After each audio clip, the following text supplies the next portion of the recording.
हाँ जी बेटा, चलिए स्टार्ट करते हैं आज का लेक्चर। तो आज का लेक्चर है हमारा न्यूक्लियर फिजिक्स के बारे में। तो we have been discussing a lot of stuff here.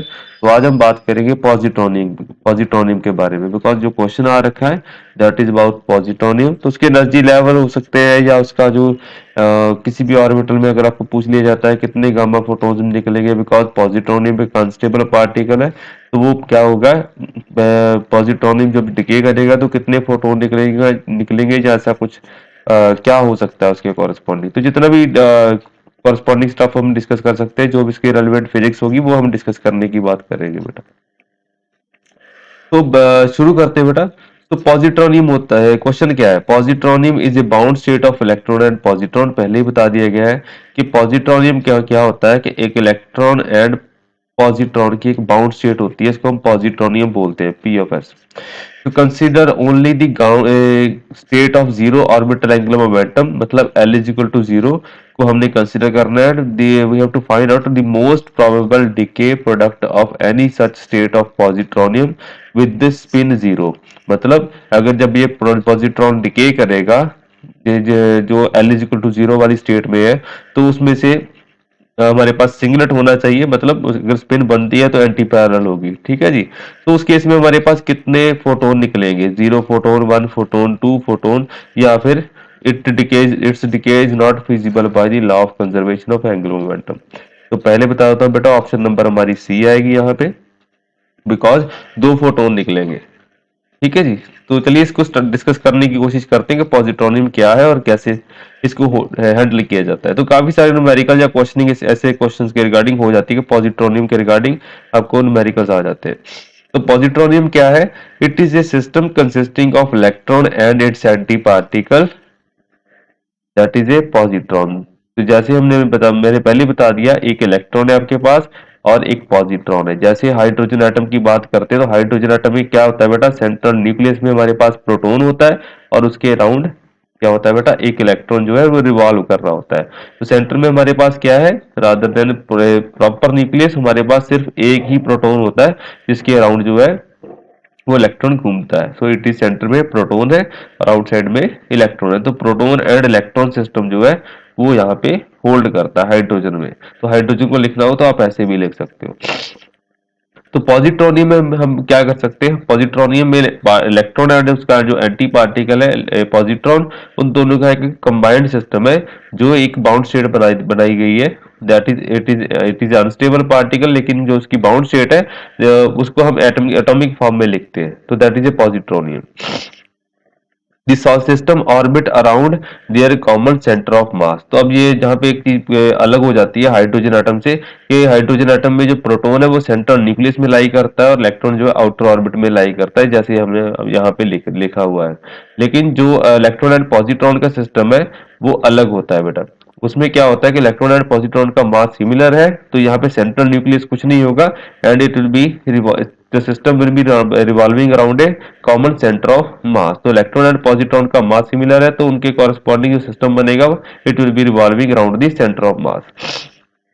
तो यहाँ पे सेंटर ऑफ मास क्या रहेगा, इसको म्यू जो आपका जो मास रहेगा वो रिड्यूस्ड हो जाएगा, रिड्यूस्ड मास के कंसेप्ट आएगा। म्यू यहाँ पे अलग रहेगा एज कंपेयर टू हाइड्रोजन। तो हाइड्रोजन एटम अलग है और जो हमारे पास पॉजिट्रॉन है, सॉरी पॉजिट्रोनियम है, उसका जो रिड्यूस्ड मास है वो अलग आएगा। वह भी हम देखेंगे क्या हो सकता है। उसके बाद बात आती है बेटा, unlike hydrogen the system has no proton. वो मैंने आपको ऑलरेडी बता दिया है। द सिस्टम इज अनस्टेबल, वो भी मैं बता चुका हूं बेटा। Two particles annihilate with each other to predominantly produce 2 और 3 गामा फोटोन्स और gamma rays depending on the relative spin. तो कितने आप कौन सी आपकी रिलेटिव स्पिन है, बिकॉज इलेक्ट्रॉन की स्पिन अगर अप है तो हो सकता है पॉजिट्रॉन की डाउन हो, या फिर क्या हो सकता है दोनों स्पिन अप हो सकते हैं, या हो सकता है दोनों स्पिन डाउन हो सकते हैं। तो तीन ही पॉसिबिलिटीज हमारे पास लाई करती है यहाँ पे उसके कॉरेस्पॉन्डिंग। तो यहाँ पे 2 फोटोन निकल सकते हैं और यहाँ पे 3 फोटोन निकल सकते हैं डिपेंडिंग ऑन दी थिंग्स। वो हम देखेंगे क्या होगा। ये तो हो गई बेटा बेसिक इन्फॉर्मेशन पॉजिट्रोनियम के बारे में। ये हाइड्रोजन एटम के साथ एनालॉजी लाई करती है, लेकिन एग्जैक्टली हाइड्रोजन लाइक सिस्टम नहीं है। हाइड्रोजन में जो प्रोटॉन है वो सेंटर में है और जो इलेक्ट्रॉन है वो वहाँ पे रिवॉल्व करता है ऑर्बिटल में। लेकिन यहाँ पे जो इलेक्ट्रॉन पॉजिट्रॉन सिस्टम है, यहाँ पे ये जो जो रेवोल्यूशन है it is about the centre of mass. तो अब इसके एनर्जी लेवल्स वगैरह डील कर लेते हैं। ये आपको क्वांटम में भी आ जाता है कि एनर्जी लेवल्स ऑफ पॉजिट्रोनियम के आप निकाल के दिखाइए, ग्राउंड स्टेट कैसी होगी, फर्स्ट एक्साइटेड स्टेट कैसी होगी, या हायर एक्साइटेड स्टेट पूछ लिया जाता है। तो हाइड्रोजन लाइक सिस्टम आपको दिखा दिया जाता है, उसके एनर्जी लेवल्स भी पूछ लिए जाते हैं। ठीक है जी, तो क्या हमें इसको डील करने के लिए सिमिलर हाइड्रोजन लाइक एनोलॉजी हम लेके चल सकते हैं? तो रफली एस्टिमेट मिल जाएगा, एग्जैक्ट एस्टिमेट यहाँ पे नहीं मिलेगा। तो अगर हाइड्रोजन लाइक का सिस्टमैटिक्स पूछा जाता है पॉजिट्रोनियम का, तो उसके लिए यहाँ से आंसर निकल आता है। तो हमें पता है कि बेटा हाइड्रोजन लाइक जो सिस्टम होता है, उसका जो मास, उसके जो एनर्जी लेवल होते हैं, उसको कैसे लिखा जाता है? Minus mass of the electron into charge. Electronic charge क्या होता है? उसकी रेज़ टू पावर 4 लिखा जाता है, that is H 8 h square, that is Planck's constant. Relative permittivity of free space है जो एप्सिलॉन नॉट है यहाँ पे, raise to power 2 add 1/n square. n हमारा यहाँ पे प्रिंसिपल क्वांटम नंबर रहेगा, बिकॉज हाइड्रोजन लाइक एटम है, तो यहाँ पे only n is equal to 1, n is equal to 2 का कंसेप्ट आएगा। ऑर्बिटल एंगुलर मोमेंटम यहाँ पे उसका कोई रोल नहीं रहेगा, वो हम सिंपल सी डिस्कस कर लेंगे बिकॉज ऑफ डीजनरेसी। ठीक है जी, तो because of degeneracy 2p 2s वो ऑर्बिटल सेम ही पैरेलल चलेंगे, वो भी हम डिस्कस करेंगे। ठीक है जी, तो बेसिक कंसेप्ट मैंने समझा दिया। अब हमारे पास बात आ जाती है कि जो हाइड्रोजन लाइक सिस्टम है, तो हाइड्रोजन एटम के बजाय अब हम पॉजिट्रोनियम की बात करेंगे, तो जो हमारे पास जो यहाँ पे मास दे रखा है वो रिड्यूस मास में कंसेप्ट चेंज हो जाएगा। ठीक है जी, तो रादर देन दैट हम यहाँ पे रिड्यूस्ड मास का कंसेप्ट ले रहे हैं, यहाँ पे म्यू आ जाएगा हमारे पास। चार्ज ऑन द इलेक्ट्रॉन वो सेम ही रहेगा, 8h square epsilon not square square same रहेगा, 1/n स्क्वायर सेम रहेगा। अब यहाँ पे रिड्यूस्ड मास का बात आ गई बेटा। Reduced mass for the case of hydrogen atom क्या रहेगा? One by mass of the proton plus 1 bye mass of the, यहाँ पे रहेगा इलेक्ट्रॉन, तो यहाँ पे 1/म्यू आएगा, उसको आप देख सकते हैं। तो mu will turn out to be mass of electron mass of proton divided by mass of electron plus mass of proton. तो यहाँ पे जो चीज पहले ही लिखी हुई है, तो अगर आप इलेक्ट्रॉन के केस में निकालने जाओगे, तो इलेक्ट्रॉन के केस में प्रोटॉन का जो मास है वो नहीं होगा, बिकॉज हमारे पास न्यूक्लियस नहीं है। तो reduced mass for the case of positronium, तो it will be Me into M E. Same analogy के साथ हम डील कर रहे हैं as done for the hydrogen, तो रिजल्ट हमारे पास क्या बनेगा? It will be Me divided by 2। तो reduced mass for the case of positronium is half of the mass of the electron। तो यहाँ पे सिंपल सा हमारा काम चल जाएगा। तो फाइनली एनर्जी लेवल क्या बनेंगे बेटा? यहाँ पे एनर्जी लेवल हमारे पास ऐसे आ जाएंगे। तो जस्ट लाइक हाइड्रोजन एटम में क्या होता है? इलेक्ट्रॉन जो है वो सेंट्रल न्यूक्लियस के अराउंड घूमता है। तो अगर उसके एनर्जी लेवल निकालने जाओगे, तो जो मैंने पहले फॉर्मूला बताया था, जैसे अगर आप हाइड्रोजन एटम की बात करते हो, तो 13.6 divided by n square and electron volt आपके पास रिजल्ट होता है, अगर आप हाइड्रोजन एटम के एनर्जी लेवल देखने जाते हो तो। लेकिन अब हमारे पास क्या है बेटा? रिड्यूस्ड मास का कंसेप्ट आ गया, तो रादर देन सिंपल इलेक्ट्रॉन, हमारे पास इलेक्ट्रॉन पॉजिट्रॉन सिस्टम है, तो यहाँ पे क्या आएगा? रिड्यूस्ड मास अलग हो जाएगा। तो मास ऑफ द इलेक्ट्रॉन की बजाय हम उसको 1/2 से मल्टीप्लाई करेंगे, मतलब एनर्जी लेवल जो है वो हम 1/2 हो जाएंगे, जो एनर्जी लेवल की वैल्यू होगी वो 1/2 हो जाएगी। ठीक है, तभी ये 1/2 लगा दिया गया है। तो इसको कैसे लिखोगे? तो energy level will be minus 1/2 of the 13.6 पर n divided by n square, so which is like minus 6.8 electron volt पर n divided by n square। तो एनर्जी लेवल जो पॉजिट्रॉनिक के रहेंगे, उसकी जो फ्रिक्वेंसी है वो 1/2 हो जाएगी। सिंपल सा कंसेप्ट है। तो हाइड्रोजन एटम से उसका एनर्जी लेवल 1/2 कर दो, तो हमारे पास पॉजिट्रोनियम बन जाता है। तो n is equal to 1 energy level के कॉरेस्पॉन्डिंग क्या आएगा? तो हमारे पास फर्स्ट जो ग्राउंड स्टेट रहेगी उसके corresponding that will be minus 6.8 electron volt. अगर n इज इक्वल टू 2 हो जाएगा प्रिंसिपल क्वांटम नंबर, तो फर्स्ट एक्साइटेड स्टेट आ जाएगी, that will turn out to be minus 1.7 electron volt के आसपास आएगा। तो ग्राउंड स्टेट को आप कैसे लिखते हैं बेटा? 1s स्टेट होगी, ठीक है जी, and that will be corresponding to L is equal to 0। First excited state में काफी सारे कंपोनेंट आ सकते हैं, 2s आ सकता है, 2p आ सकता है, लेकिन वहां पे हम जाएंगे नहीं, because that is a metastable state. अब मोस्टली जो क्वेश्चन पूछे जाते हैं that is corresponding to the ground state only. ठीक है जी। तो जो गामा इमिशन होती है जहां पे L is equal to zero, यानी कि वन एस ऑर्बिटल से ही होती है। तो मेटास्टेबल स्टेट है उसका जो लाइफ टाइम में ज्यादा होता है। ठीक है जी। तो यहाँ पे जो लोएस्ट एनर्जी ऑर्बिटल जो स्टेट बताई बताई गई है ऑफ द पॉजिट्रोनियम, अब बात आ जाती है इसकी हाइपरफाइन स्ट्रक्चर की। हाइपरफाइन स्ट्रक्चर क्यों है बेटा? बिकॉज जो अब हमने बात करनी है, जो हमारा रिक्वायर्ड क्वेश्चन है कि स्पिन के कॉरेस्पॉन्डिंग कितने फोटोन निकलेंगे। तो ये भी एक क्वेश्चन है जो हमने यहाँ पे अभी डिस्कस किया है कि पॉजिट्रॉनिक के एनर्जी लेवल कैसे आएंगे एज कंपेयर टू हाइड्रोजन। तो ये चीज हो गई। तो नेक्स्ट क्वेश्चन जो अभी रिक्वायर्ड है उसके लिए हमने डायग्राम बना रखी है ऑलरेडी।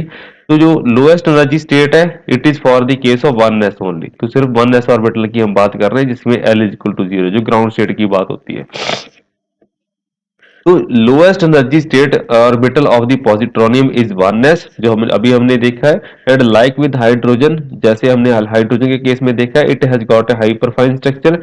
जब हाइपरफाइन स्ट्रक्चर क्या होती है बेटा? न्यूक्लियस का एक मैग्नेटिक मूवमेंट होता है जिसको हम मल्टीपल मूवमेंट्स की बात करते हैं यहाँ पे।